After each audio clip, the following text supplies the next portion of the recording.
जय महाकाल। अगर महाकाल आपको बुला रहे हैं तो आपको दर्शन अवश्य करना जाना होगा।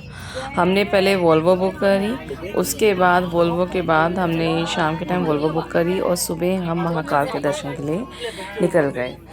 सुबह हम पहुँचे, सीधा हम महाकाल के दर्शन के लिए पहले बड़ा गणेश मंदिर गए। बड़ा गणेश मंदिर के बाद महाकाल के मंदिर में गए। महाकाल हमने प्री बुकिंग नहीं कराई थी, इसकी वजह से हमें काफ़ी प्रॉब्लम्स हुई।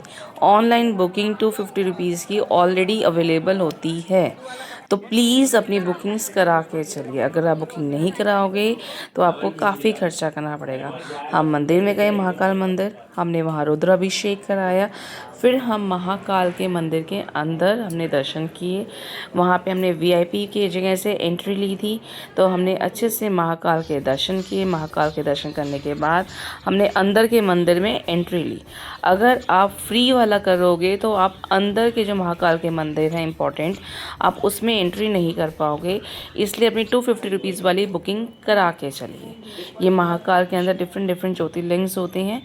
उसके बाद गर्मी बहुत ही, तो हम वापस गए, होटल में रहे। शाम के टाइम हम शिप्रा नदी पे गए नहाने के लिए, क्योंकि वहाँ पे नहाना बहुत इंपॉर्टेंट होता है। शिप्रा नदी के बाद हम वहाँ के डिफरेंट मंदिर में गए। फिर रात को काल भैरव मंदिर में भी गए। सबसे इम्पोर्टेंट, काल भैरव मंदिर में बहुत रश था, हमने काल भैरव को अच्छे से दर्शन करे। देन हम मॉर्निंग में, अर्ली मॉर्निंग, रात को ऑर्डर के बाद 4 बजे निकल गए थे ओमकारेश्वर के लिए। फिर हमने नर्मदा नदी में वहाँ पे अच्छे से स्नान किया और नर्मदा नदी में बोट की हेल्प से हम ओमकारेश्वर मंदिर में जा रहे थे। वहाँ पे कावेरी नदी और नर्मदा नदी का संगम, हमने वहीं से जल भरा था अपना। फिर हमने ओमकारेश्वर मंदिर के लिए अपना लाइन में लगे। वहाँ पे भी आपको प्रॉब्लम आएगी, हमने ऑनलाइन टिकट अवेलेबल नहीं हुई थी तो हमें हर पर्सन के हिसाब से 1100 रुपये भरने पड़े थे, तो इसलिए पंडितों को आपको पैसे देने पड़ते हैं। ये ओमकारेश्वर मंदिर का ज्योतिर्लिंग है, मंदिर है। देन उसके बाद हम गए ममलेश्वर ज्योतिर्लिंग। ये ममलेश्वर में भी हमने वीआईपी एंट्री, हमने सोचा पास में मंदिर है, हमने वीआईपी एंट्री नहीं ली, तो उसमें भी प्रॉब्लम आई, हमें 2.5 घंटे लाइन में लगना पड़ा। अगर आपको वीआईपी एंट्री मिल जाती है तो बेस्ट है, आपको बहुत जल्दी होते हैं। उसके बाद गए हम शनि नवग्रह मंदिर। शनि नवग्रह मंदिर में सारे 9 ग्रह के मंदिर होते हैं। फिर हम गए गणेश जी का खजराना टेम्पल इंदौर में, ये बहुत फेमस है। इसके पीछे उल्टा स्वास्तिक बनता है, आप जाएं तो अवश्य वहाँ जाकर आए।